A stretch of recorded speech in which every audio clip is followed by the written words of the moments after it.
Hello दोस्तों, नमस्कार। स्वागत है आप सभी का अपने YouTube चैनल एग्जाम मस्ती पर।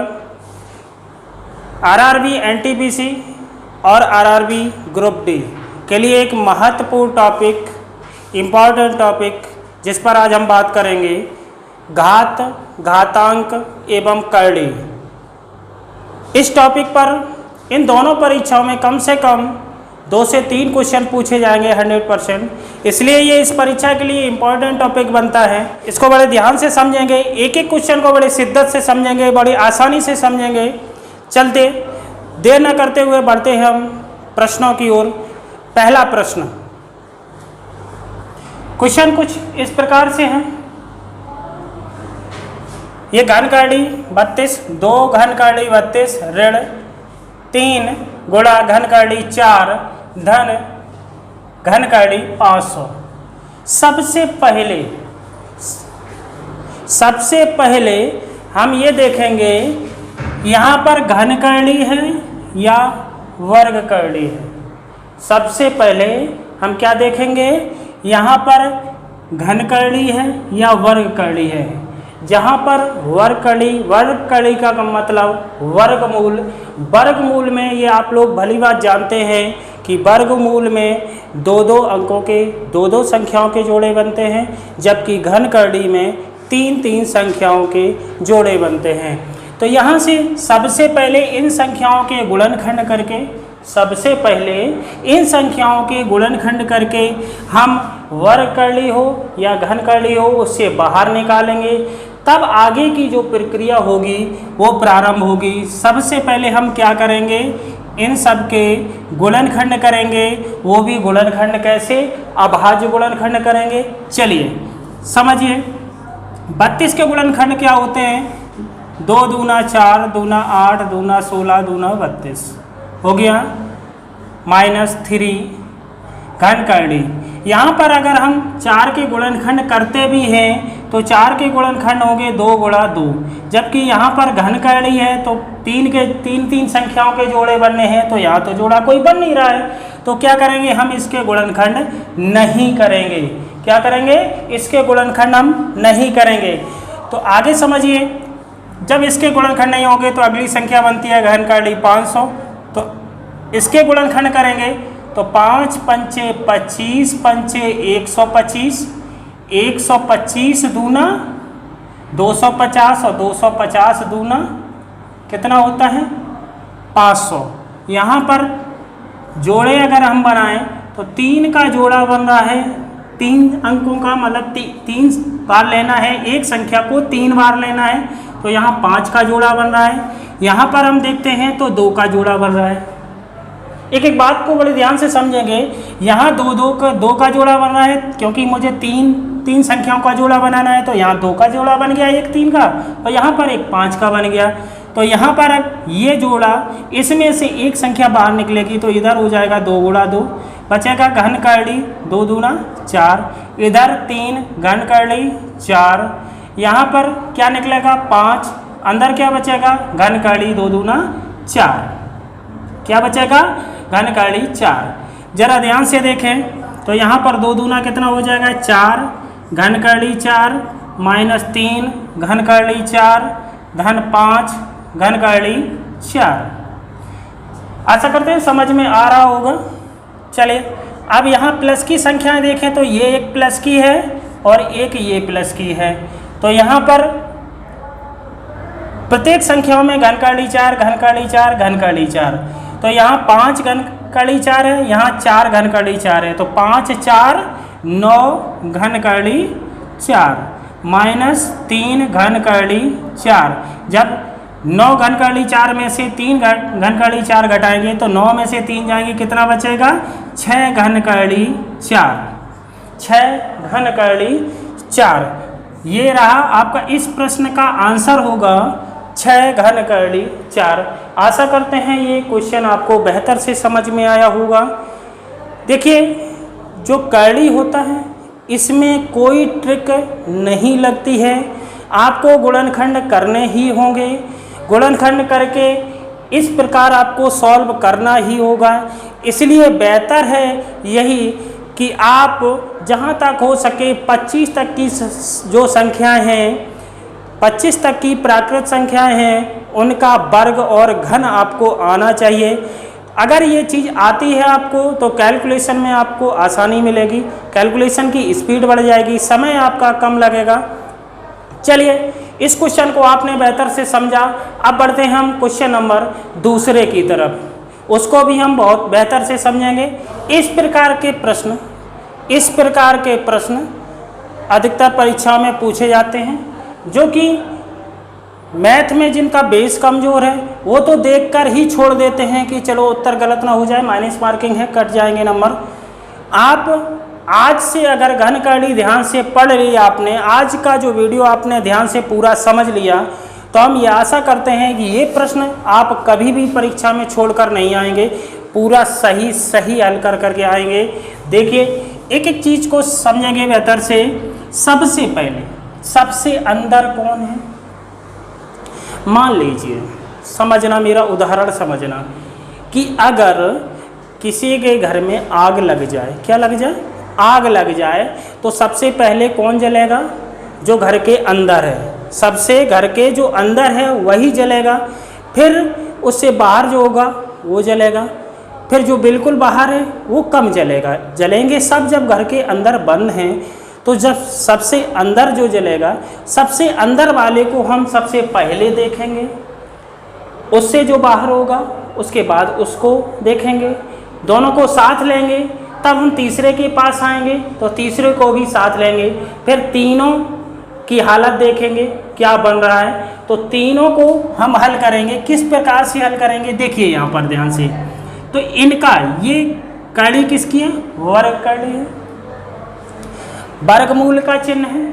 तो वर्गमूल में हमेशा दो दो संख्याओं के जोड़े बनते हैं। तो यहाँ पर देखना, शून्यों की संख्या कितनी है? 4। तो यहाँ से अगर इस क्वेश्चन की अगर शॉर्ट कैलकुलेशन की हम बात करें तो समझना ध्यान से, इसका वर्गमूल कितना होगा भैया? कितना होगा? 100 होगा। 4 जब 0 है तो 2 0 वर्गमूल में आ जाएंगे, इसका आंसर होगा 100।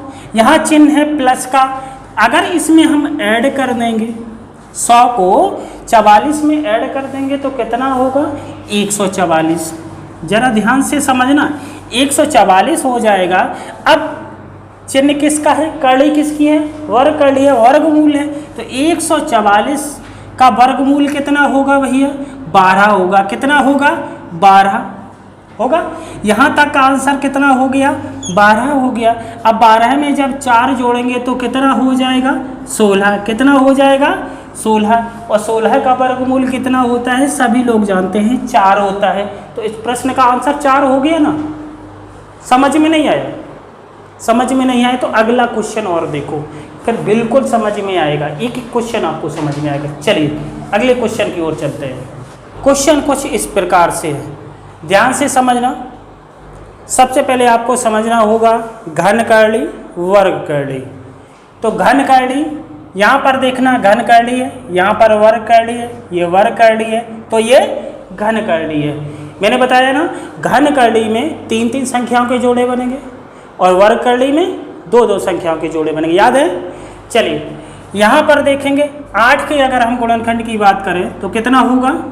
कितना होगा 8 का गुणनखंड? 2, 2 और 2, 2 2 जा 4, 4 2 जा 8।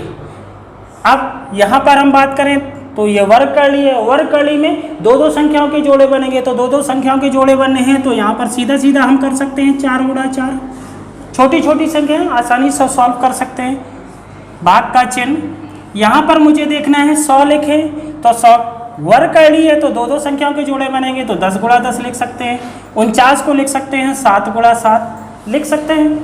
आगे क्या आता है? मल्टीप्लाई।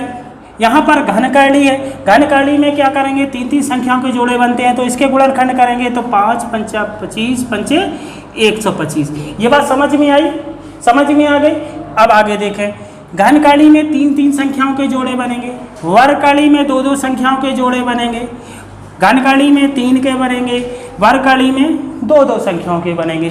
तो यहाँ से बाहर कितना निकल रहा है? 2 निकल रहा है। यहाँ से कितना निकल रहा है? 4। भाग का चिन्ह लगाएंगे। यहाँ पर कितना निकल रहा है? 10, यहाँ पर 7, गुणा का चिन्ह, यहाँ पर कितना निकल रहा है 5। अब यहाँ पर भाग का चिन्ह है, तो भाग को जब हम बदलेंगे किस में बदलेंगे, मल्टीप्लाई में, तो ये व्युत्क्रम इसका हो जाएगा 7/10 हो जाएगा। गुणा कितना है 5, 5 से काटेंगे 5 दूना 10, 2 से 2। अब ऊपर कितना बच रहा है, अंश पर कितना बच रहा है 7, हर पर कितना बच रहा है 4, तो इस प्रश्न का आंसर 7/4 हो गया ना। इस प्रश्न का आंसर क्या होगा 7/4। और एक चीज इसमें विकल्प कह रहे हैं, विकल्प इस प्रकार से नहीं दे रहा है, विकल्प दे रहा है सही बटा भिन्न करके। तो इसको अगर हम 7/4 को लिख सकते हैं, क्या लिख सकते हैं, 4 का भाग लगाएंगे, 4 एकम 4, कितना बचा 3/4। इस 7/4 संख्या को हम एक सही 3/4 भी लिख सकते हैं। तो आपका विकल्प नंबर दूसरा इसका सही हो जाएगा, इस प्रश्न का विकल्प नंबर दूसरा सही हो जाएगा। चलिए बढ़ते हैं हम अगले प्रश्न की ओर। प्रश्न कुछ इस प्रकार से है, ये समझना ध्यान से। यहाँ 243 पर घाते हैं 0.16 और यहाँ पर 243 पर घाते हैं 0.04। समझना ध्यान से, प्रश्न को समझना। यहाँ पर 243 पर घाते इतनी हैं, यहाँ पर 243 पर घाते इतनी हैं। आप जानते हो जब दो संख्याओं के आधार समान हो, जब दो संख्याओं के आधार समान हो तो उनकी जो संख्याओं का गुणा करने पर घातें जुड़ जाती हैं। जब आधार समान हो तो गुणा करने पर घातें जुड़ जाती हैं। यहाँ पर देखें हम आधार समान है, 243 यहाँ भी है, 243 यहाँ भी है। आधार जब समान है तो घातें जुड़ जाएंगी। चलिए देखते हैं 243 पर घातें कितनी हो जाएंगी, 0.16 प्लस 0.04। अब ध्यान दें 243 पर घातें कितनी हो जाएंगी, अगर यहाँ जोड़े तो कितना हो जाएगा, 0.16 में 0.04 जोड़ेंगे, 6 4 10 की 0, 1 1 2, 0.2 हो जाएगा। आगे देखते हैं 243, 0.2 को हम लिख सकते हैं 2/10, क्योंकि 1 दशमलव का अंक है तो नीचे हर में 10 आएगा। 2 से डिवाइड करें, 2 1 जा 2, 2 5 जा 10, मतलब 243 पर घातें कितनी हो जाएंगी, 1/5। कितनी हो जाएंगी, 1/5। 243 की अगर हम गुणनखंड की बात करें तो 243 किससे कटेंगे, 3 से काट दिए, 3 8 24, 3 एकम 3, 3 दूना 6, 2 3 7 21, 3 एम 27, 3 त्रिका 9, 3 एकम 3। यहाँ पर 3 कितने बार आ रहा है, कितने बार आ रहा है, 1 2 3 4 5, 3 5 बार आ रहा है। तो हम लिख सकते हैं 243 को 3 पर घातें 5 और इस पर भी घातें कितनी हैं, 1/5 है। 3 पर घाते 243 को लिख सकते हैं 3 पर घाते 5 और इस पर भी पहले से घाते कितनी है, 1/5। तो 5 5 ये कट जाएंगे, बचेगा क्या, 3 पर घाते 1, इसका मतलब 3। तो इस प्रश्न का आंसर कितना हो जाएगा भैया, 3। समझ में आया, समझ में आ रहा हो तो वीडियो को एक बार लाइक तो बनता है, लाइक कर दीजिए। चलिए बढ़ते हैं अगले क्वेश्चन की ओर। प्रश्न कुछ इस प्रकार से है, देखेंगे ये वर्ग कर लिए, ये घन कर लिए, ये चतुर्थ कर लिए, मतलब इसमें 2 2 के जोड़े बनेंगे, इसमें 3 3 के जोड़े बनेंगे, इसमें 4 4 के जोड़े बनेंगे। ध्यान से समझना, अगर यहाँ 2 2 के जोड़े बनेंगे तो इसको देखना ध्यान से, 2 पर घाते 4 हैं तो 2 पर घाते 2 गुणा 2 पर घाते 2 लिख सकते हैं। बिल्कुल आसान तरीके से हम समझेंगे इसको। और यहाँ घन का लिए 64 के गुणनखंड 4 चौको 16 चौको 64 हो जाएंगे। अब यहाँ 4 लिखें तो 4 4 संख्याओं के जोड़े बनेंगे, तो 2 पर घाते 4 गुणे 2 पर घाते 4 लिख सकते हैं। अब मैंने बताया था गुणा में घातें जुड़ती हैं, जब आधार समान हो तो गुणा में घातें जुड़ती है। यहाँ 4 चौको 16 नहीं होंगे, क्या होगा, 4 4 8, क्या होगा, 4 धन 4 बराबर 8। तो यहाँ पर देखना, जब 2 2 के जोड़े बन रहे हैं तो इसमें से एक बाहर आएगा, 2 पर घाते 2 प्लस यहाँ से एक बाहर आएगा 4, यहाँ से 4 4 के जोड़े बनेंगे तो यहाँ 4 का जोड़ा बनेगा 2 आएगा बाहर, इसमें से 2 आएगा बाहर। तो यहाँ 2 2 2 पर घाते 2 का मतलब 4, 2 दूना 4, धन 4 धन 4, 4 4 4 3 बार कितना हो गया, 12। इस क्वेश्चन का आंसर कितना हो जाएगा, 12। आशा करते हैं आपको बहुत ही बेहतर तरीके से ये कड़ी समझ में आ रही होगी। चलिए बढ़ते हैं अगले प्रश्न की ओर। अगला प्रश्न है कि 16 पर घातें 3/4, 16 पर घातें 3/4 का मान बताइए। बहुत ही साधारण सा क्वेश्चन, ये काफ़ी बार प्रश्न पूछा गया है परीक्षा में, CGL में तक पूछा गया है ये प्रश्न। तो देखिए ध्यान से, 16 पर घातें 3/4, जरा ध्यान देना। 16 के अगर गुणनखंड की बात करें तो कितना होगा, 2 अट्ठे 16, 2 चौको 8, 2 दूना 4, 2 एकम 2।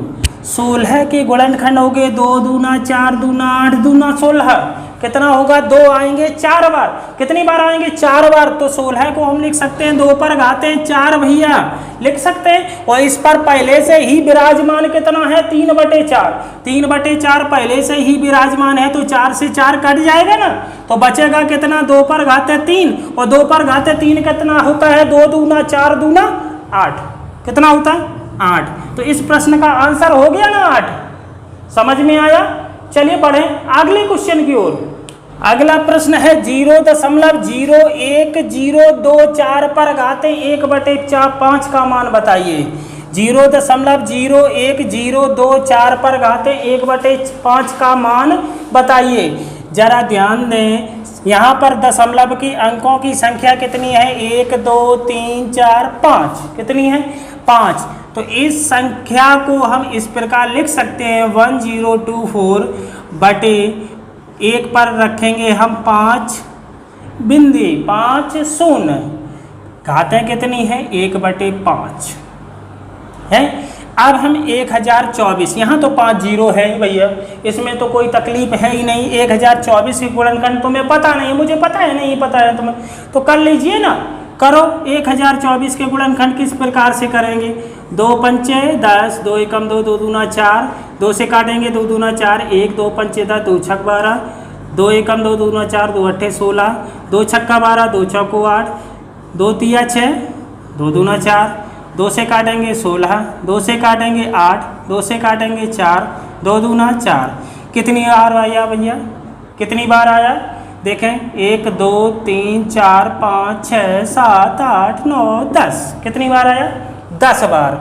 तो ध्यान से समझना, यहाँ पर 2 आया 10 बार, ठीक है। यहाँ पर देखें 10 पर घातें कितनी बन रही हैं, 5 बन रही हैं, 5 जीरो है ना, तो 10 पर घातें 5 हो गई। यहाँ 2 आया 10 बार, तो यहाँ 2 पर घातें 10 बन रही हैं। इन दोनों पर भी घातें बाहर से पहले से ही कितनी विराजमान है, 1/5 है ना। तो आप देखें अलग अलग करते हैं, 2 पर घातें 10, इस पर 1/5 मल्टीप्लाई कर देंगे, 10 पर घातें 5, इसमें भी 1/5 मल्टीप्लाई कर देंगे। तो ज़रा ध्यान से देखें, 5 5 कट जाएंगे और 5 दूना 10। इधर से ऊपर कितना बच रहा है, 2 पर घातें 2, और नीचे कितना बढ़ रहा है, 10। तो नीचे कितना बच रहा है, 10। अब इसको समझते हैं, 2 पर घातें 2 कितना हो जाएगा, 4 बटा 10, और 10 का भाग भैया 4 में लगाएंगे तो आंसर आएगा 0.4, कितना, 0.4। समझ में आया होगा। ये वीडियो आपको कैसा लगा, यदि अच्छा लगा हो तो लाइक व शेयर अवश्य करें। यदि हमारे चैनल पर पहली बार आए हैं तो चैनल को सब्सक्राइब व बेल आइकन को प्रेस अवश्य कर लें, ताकि आने वाली वीडियो की नोटिफिकेशन आपको मिलती रहे। मिलते हैं कड़ी के भाग नंबर 2 वीडियो में, तब तक के लिए नमस्कार, जय हिंद।